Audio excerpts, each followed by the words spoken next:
ciidanka beesha ciise ayaa goordhow gacanta waxay ku dhigeen gaari saarif ah oo la sheegay in hub si qarsoodi ah loogu waday beesha Samaroon.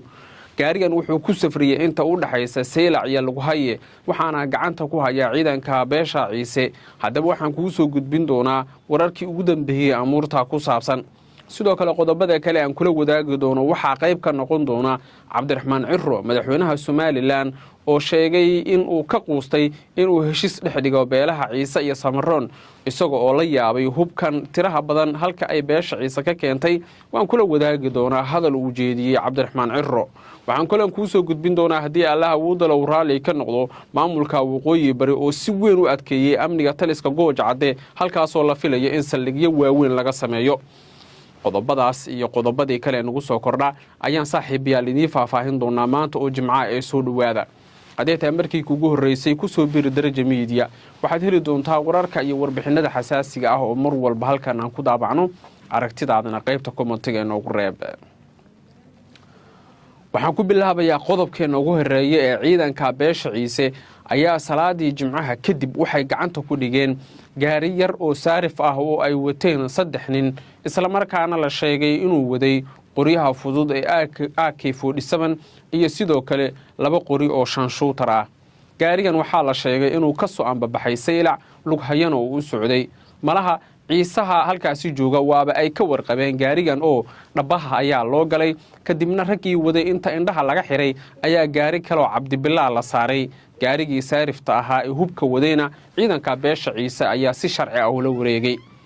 sargaal sare oo ka tirsan ciidanka militariga Somaliland ayaa warbaahinta goordhow wuxuu u xaqiijiyay in ay hayeen xogta oo dhammaystiran oo ku aadan bilow ilaa dhammaad gaarigan halka uu ka yimid waxa uu waday iyo sidoo kale cidda hubka loo waday iyagoo sheegay in beesha ciise looga baahan yahay inay si degdeg ah hubka u soo wareejiyaan. saraakiishu waxay hadalkooda intaa ku dareen in bilihii la soo dhaafay beesha ciise ay sameynaysa bay yiraahdeen khaladaad ah in dhabaha ay u galayaan rayidka halkaasi ku safaraya. laakiin baaritaan aan sameeyay waxaan ku ogaaday in gaarigan la qabtay maanta Jimcaha iyo 2 gaari oo ka soo horeysayba ay wadeen hub sharci darro ah oo la sheegay in loo waday beesha Samaroon ee dagaalka kula jirta beesha Facaweyn ee ciise.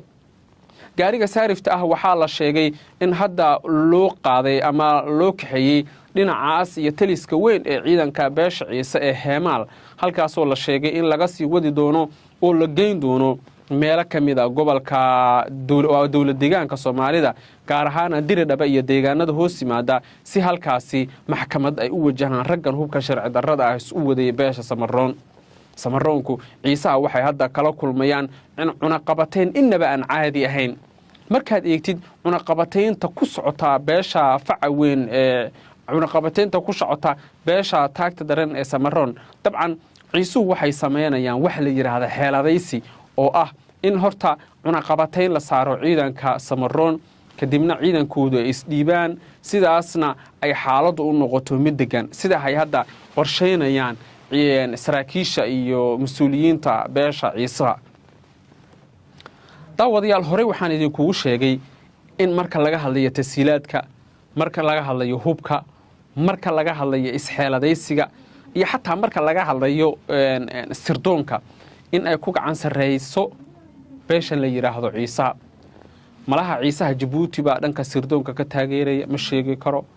ciisaha ma waxa dhanka sirdoonka ka taageeraya Itoobiya dawlad deegaanka ma sheegi karo. laakiin raggan ciisaha la yiraahdo gaarigii ka soo ambabaxa Seylac iyo gaarigii Boorama ka soo ambabaxa gaarigii Ceelgaal ka soo ambabaxa gaarigii Jiddi ka soo ambabaxa gaarigii maraya dixda Sheekh Awaare gaarigii duleedka Boorama maraya waa la socdaa. wuxuu wadaa la og yahay halka uu socdaa la og yahay tirada hubku wadaa la og yahay yacni xogta iyada oo la hayo oo si faahfaahsan loo hayo si qurux badan loo hayo baa lagu wajahaa kadibna gacanta lagu dhigaa. ilaa hadda ma jiro khaladaad intaan ogahay ay sameeyeen saraakiishu sida ay xaqiijiyeen oo ay ku sheegeen in baaritaanka socda ay dib ka soo sheegi doonaan isla markaana saraakiisha aan la hadlay ee Somaliland sidoo kale waxay ii sheegeen in ay la yaab ku noqotay qaabka iyo siday u howlgalayaan nimanka la yiraahdo ciise. waaba lagu jahwareersan yahay sirdoon ahaan bay dhisan yihiin military ahaan bay dhisan yihiin ciidan ahaan bay dhisan yihiin boolis ahaan bay dhisan yihiin waa rag jabhada ah. sababtan idin sheegaya raggan ciisaha la yiraahdo intiina caqliga leh oo maskaxdoodu dee ay fiyowdahay aan la hadlayaa raggan ciisaha la yidhahda haddaa xasuusataan ilaa abtunow aan idila hadlayo dagaal waxay kula jiraan niman la yidhahda caanfarta oo jabuuti ka dagaalanta nimanka caanfarta la yidhaahdo ciidamada jabuuti wax waa ka qaban waayeen nimankan ciisaha loo xil saaray dhegta ayaa dhiigga loo daray hadda laysma tuso caanfarta iyo sidoo kale ciisaha sababtoo ah dharaariya habeen bay sidaa u dagaalamayaan marka rag caanfar aan aragna Itoobiya inay hubayso oo buuraha ka dagaalama miyaa ilaahay baan kugu dhaarshay u daahaya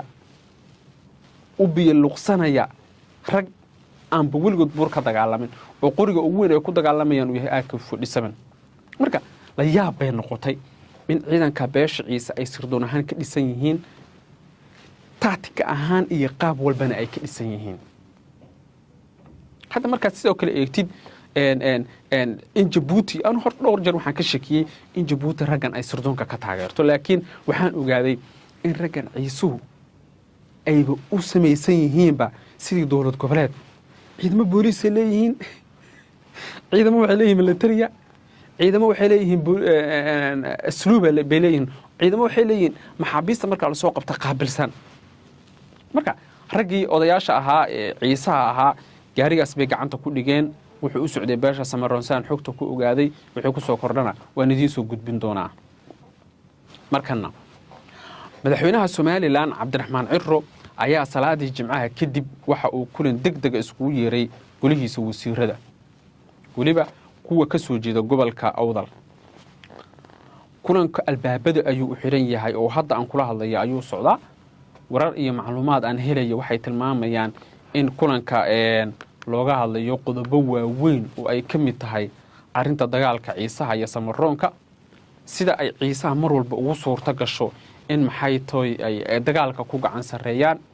sida ciisaha ugu suurta gasho inay mar walba ka adkaadaan Samaroonka in ciisaha xilligan la taageeri karo in Soomaaliland dagaalkan ay soo gabagabeyn karto iyo dabcan qodobo kale ayaa dabcan laga wada hadlay sida ay tilmaamayaan xogaha wararka iyo macluumaadka aan hadda helayo saraakiil ka tirsan ciidanka beesha ciise goordho waxay ii sheegeen in ay la socdaan dhaqdhaqaaqyada Soomaaliland ka imaanaya isla markaana aysan u dul qaadan doonin hadii la isku dayo buu yiri in la carqaladeeyo nabadda iyo xasiloonida beesha ciise madaxweyne ku-xigeenka Soomaaliland oo ah nin ka soo jeeda beesha Samaroon oo aan ognahay inuu dhowr jeer isla saftay beeshiisa ilxaq buu leeyahay ayaa la soo warinayaa in laga dhageystay afkaar iyo fikir ku saabsan sida ugu fiican uguna macquulsan ee dagaalka ciisaha iyo Samaroonka loo soo gabagabeyn karo xildhibaan Maxamed Abiib oo isna kamid ah mudanayaasha baarlamaanka ayaa la soo warinayaa inuu isna doonayo inuu xaaladan si adag uga hadlay isagoo warbaahinta la hadlaya dabcan jabkii dhawaan gaaray beesha ciise 4 maalmood beesha Samaroon aan dhahe 4 maalmood ka hor dabcan wuxuu ahaa wax la qaadan waayay wuxuu ahaa wax dadku ay la yaabeen wuxuu ahaa wax aqliga gari waayay wuxuu ahaa wax yani dadka bini aadamka xataa u soo warin waayay sidee wax u dhaceen bilow ilaa dhamaad khubarada arrimaha la socota marka waxay leeyihiin madaxweyne ku-xigeenka Soomaaliland iyo Maxamed Abiib marka la eego qadiyadan labadooduba dabcan isku si uma arkaan midna wuxuu u arkaa in wada hadal wax walba lagu dhameyn karo midna wuxuu u arkaa in xoog wax lagu dhameyn karo xooga waxa uu arkaa wax lagu dhameyn karo madaxweyne ku-xigeenka halka Maxamed Abiib uu leeyahay waa in la wada hadlo la heshiiyo wixii de khaladaada ee jira laga wada hadlo sida ay dad badan aaminsan yihiin saas ayuu leeyahay isagu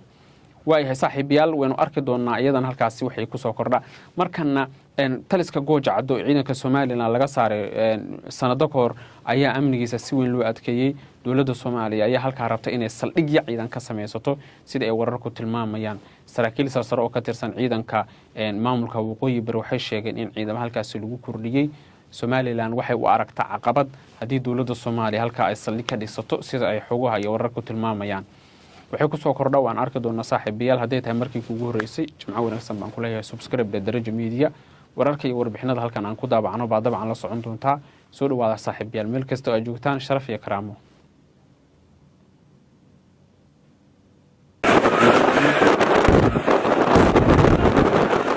milatariga waqooyi bari ee difaacyada kaga jira gobolada Sool, Sanaag iyo Togdheer oo masaafo ahaan kala fog 600 kiiloomitir ayaa heegankii ugu sarreeyay la geliyay kadib safar taariikhi ah oo markii labaad